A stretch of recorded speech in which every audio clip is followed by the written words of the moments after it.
Tributes to Dame Vivienne Westwood have poured in following the death of the undisputed queen of British fashion. She died peacefully and surrounded by her family in London, her fashion house said in a statement. Westwood, 81, made her name with her controversial punk and new wave styles in the 1970s and went on to dress some of the biggest stars in fashion. Fellow designer Marc Jacobs said he was heartbroken and that she never failed to surprise and to shock. Paying tribute to her life and work, he wrote on Instagram, "You did it first. Always I continue to learn from your words and all of your extraordinary creations." Model Bella Hadid, who walked Westwood's last runway during October's Paris Fashion Week, described the designer as the son of the fashion industry and said she was grateful to have been in her orbit. "To the coolest, most fun, incredible, humble, creative, badass, intelligent, epic human being that has walked this earth, rest in love and rest in peace," Hadid wrote. After the announcement, Westwood's husband and creative partner Andreas Krontler said, "I will continue with Vivienne in my heart. We have been working until the end, and she has given me plenty of things to get on with." Westwood came to prominence with her androgynous designs, slogan t-shirts and irreverent attitude towards the establishment. She was also known as a staunch activist and brought causes she cared about, like climate change, to the catwalk. The designer was made a dame for services to fashion in 2006. Derbyshire-born Westwood worked as a primary school teacher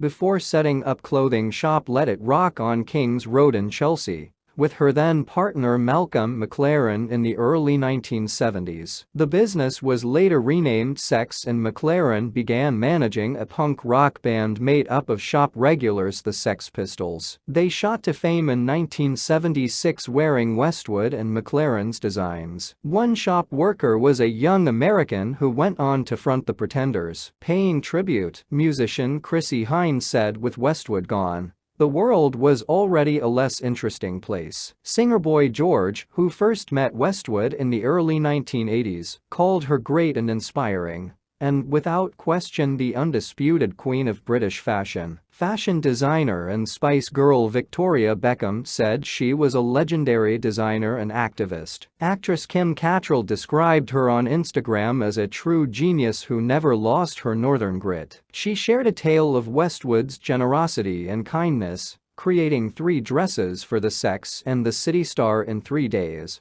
so she could attend premieres of a film after others' designs were unsuitable. Supermodel Claudia Schiffer wrote that Westwood's unique voice will be irreplaceable and will be missed, while singer Billy Idol, who found fame on the London punk music scene, tweeted, "Rip, it will take me a bit to take this in." The Victoria and Albert Museum, which houses some of her works, described Westwood as a true revolutionary and rebellious force in fashion. Culture Secretary Michelle Donnellan wrote on Twitter, "A sad day. Vivienne Westwood was and will remain a towering figure in British fashion. Her punk style rewrote the rule book in the 1970s and was widely admired for how she stayed true to her own values throughout her life." In 1981, Westwood held her first proper fashion show, remembered as the Pirate Collection, and she continued to use British and French history to inspire her. She married Krontler, a former student of hers and 25 years her junior, in 1992. He became creative director of her company and increasingly was responsible for design work in later years. By the 2000s, Westwood was designing wedding dresses for the likes of model Dita Von Teese,